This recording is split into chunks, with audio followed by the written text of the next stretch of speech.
Hello friends, welcome to మనలో ఒక మాట. ఈరోజు మనం రొయ్యల పులుసు రొయ్యల కర్రీ ఎలా చేయాలో చూద్దాము. ఈ రొయ్యల్ని మా డాడీ శ్రీహరికోట నుంచి మా రిలేటివ్స్ వస్తుంటే వాళ్ళ దగ్గర నుంచి తెప్పించారనమాట. ఇవి సముద్ర రొయ్యలు కాదు, ఇవి వచ్చి చెరువులో ఉంటాయి కదా ఆ రొయ్యలు. సో ఫస్ట్ దీన్ని క్లీన్ చేసేసుకోవాలి. క్లీన్ చేయడానికి మా మమ్మీ చేస్తున్నారనమాట. దీంట్లో వచ్చి దీనిపైన ఒక గ్లాస్ లాంటి లేయర్ ఉంటుంది, ఆ లేయర్ తీసేసుకోవాలని ఈ విధంగా. సో ఇక్కడ చూసారంటే ఆ లేయర్ని తీసేసుకొని ఇలా క్లీన్ చేసేసుకోవాలి. వన్స్ క్లీన్ చేసేసిన తర్వాత నీట్గా క్లీన్ చేసేసుకున్నాం దీన్ని. ఇప్పుడు దీంట్లోకి మనం కొద్దిగా పసుపు అండ్ కొద్దిగా కారం, ఒక స్పూన్ కారం వేసేసుకున్నాము. అండ్ కొద్దిగా సాల్ట్ వేసుకోవాలి.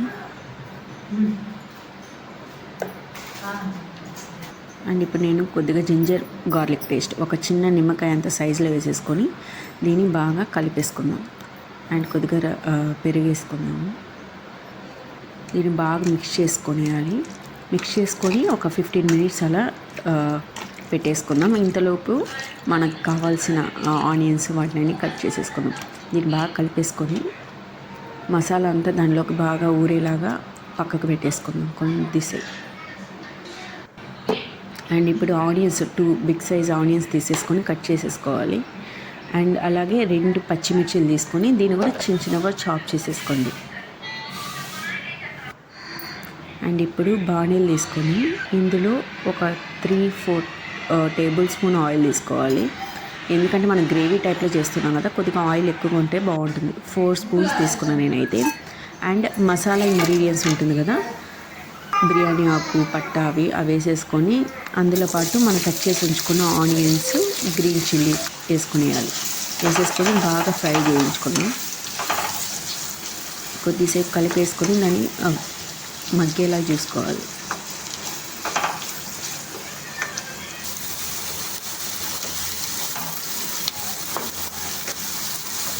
మాడిపోకుండా కొద్దిగా దాన్ని కలుపుతూ ఉండండి. ఈ టైంలో నేను కరివేపాకు వేసేసుకుంటున్నాను. ముందే కరివేపాకు వేసేసుకుంటే అది మాడిపోయి కొద్దిగా బ్లాక్ కలర్లోకి చేంజ్ అయిపోతుంది. అందుకని నేను ఇప్పుడు ఈ టైంలో వేసుకున్నాను అన్నమాట. బాగా మిక్స్ చేసేసుకొని ఇప్పుడు మనం ఆల్రెడీ మిక్స్ చేసి పెట్టుకున్నాం కదా ఆ రొయ్యల్ని ఈ టైంలో నేను దీంట్లో కలిపేసుకుంటున్నాను అన్నమాట. సో దీన్ని బాగా ఆనియన్స్తో కలిపి బాగా మిక్స్ చేసేసుకోండి. ఇప్పుడు ఆ రొయ్యల గిన్నె ఉంది కదా, దాంట్లో ఆ గ్రేవీ మొత్తం ఆ మసాలా అంతా ఉంది కదా, అందులోకి కొద్దిగా నీళ్ళు వేసేసుకొని ఈ నీళ్ళని ఆ గ్రేవీలోకి వేసేసుకొని బాగా కలుపుకోండి. ఇలా కలిపేసుకొని కొద్దిగా ఒక 75% ఆ రొయ్యలు వేగేంత వరకు మనము ఒక తట్ట మూసి పెట్టేసుకొని ఇప్పుడు దీనికి ఒక మసాలా కావాలి. దాన్ని మనము నూరేసుకున్నాము. కొద్దిగా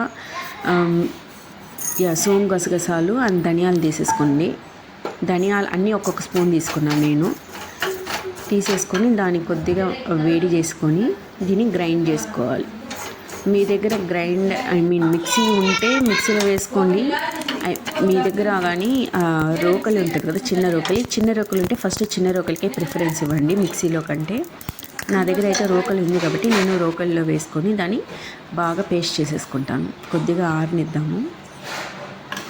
ఇప్పుడు దీంట్లో వేసేసుకొని దీన్ని బాగా నూరేసుకోవాలన్నమాట.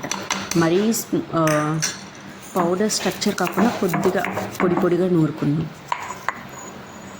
ఇలా వస్తే సరిపోతుంది. నూకగా ఉండాలన్నమాట. సో దీన్ని పక్కన పెట్టేసుకున్నాము.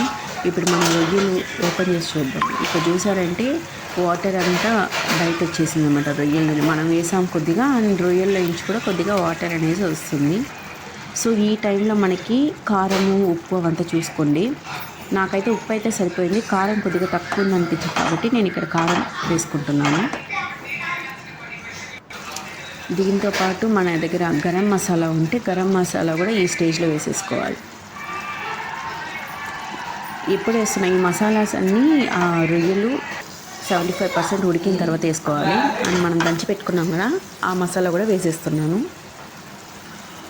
బాగా కలిపేసుకోండి. ఆ వాటర్ అంతా ఎవాపరేట్ అయ్యేంత వరకు కలుపుకొని బాగా గ్రేవీ స్ట్రక్చర్ వచ్చేంత వరకు దాన్ని కొద్దిగా మగ్గనిద్దాం.